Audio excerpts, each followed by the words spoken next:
সমরেন্দ্রগঞ্জ পালটিলায় ভক্তি, বিশ্বাস ও আনন্দঘন আবহে সম্পন্ন হল বিপদনাশিনী পূজা। গ্রামীণ সমাজজীবনের অন্যতম এই ঐতিহ্যবাহী পূজা ঘিরে সকাল থেকেই তৈরি হয় এক উৎসবমুখর পরিবেশ। সকাল বেলায় ঘটঘোড়ার মধ্য দিয়ে পূজার আনুষ্ঠানিক সূচনা হয়। পরে দুপুরে ধর্মীয় বিধি বিধান মেনে বিপদনাশিনীর পূজা অনুষ্ঠিত হয়। ব্রতীরা বিশেষ ভক্তিভরে পূজার দায়িত্ব পালন করেন। পূজার পর আয়োজন করা হয় অন্নভোগের, যেখানে অংশগ্রহণ করেন এলাকার সাধারণ মানুষ থেকে শুরু করে অতিথিরা। দিনভর পূজামণ্ডপে ছিল ভক্তদের ভিড়। স্থানীয় গ্রামবাসী ছাড়াও আশেপাশের অঞ্চল থেকে বহু মানুষ সমরেন্দ্রগঞ্জে উপস্থিত হন।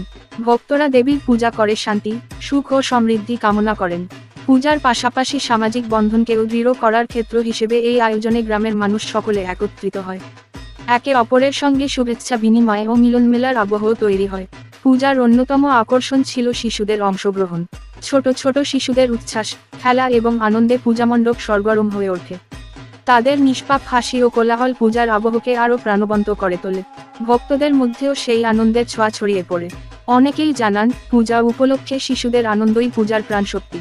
সন্ধ্যায় মণ্ডপ প্রাঙ্গণে জমে ওঠে ভক্তদের আড্ডা, গান বাজনা ও নানা আলোচনার আসর, যা পূজার আনন্দকে আরও বহুগুণে বাড়িয়ে তোলে। পূজার এই সামষ্টিক আয়োজন গ্রামীণ ঐক্যকে সুদৃঢ় করার পাশাপাশি এলাকার সংস্কৃতি ও ঐতিহ্যকে নতুনভাবে সমুন্নত করেছে। সার্বিকভাবে, বিপদনাশিনীর পূজা শুধু ধর্মীয় আচারেই সীমাবদ্ধ থাকেনি, বরং সামাজিক সম্প্রীতি, আনন্দ ও ভ্রাতৃত্ববোধের এক অনন্য উদাহরণ হয়ে উঠেছে।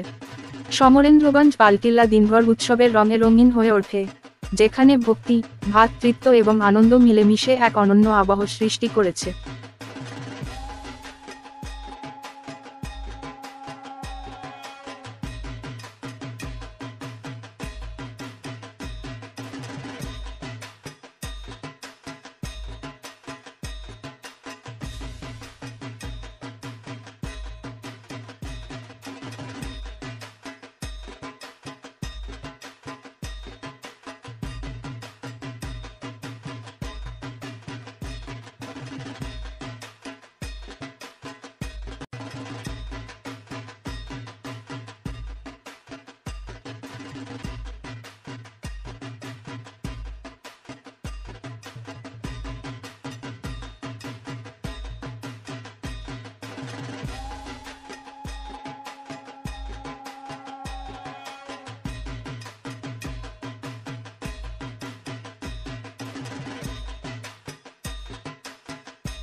পূজা করছেন? বিপদনাশিনী পূজা করছি।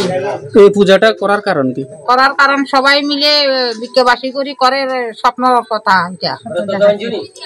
এই জায়গাটার নাম কি? এই জায়গাটার নাম সমরেন্দ্রগঞ্জ পালপাড়া। আজকে কিসের আয়োজন করেছেন এই পূজাতে? অন্নভোগের। লোক কতজন হবে এখানে? প্রায় 200। এই পূজার সম্বন্ধে আপনার কোনো কিছু বলার থাকলে বলতে পারেন। সবাই যখন করছে আমরাও করছি। মায়ের পূজা,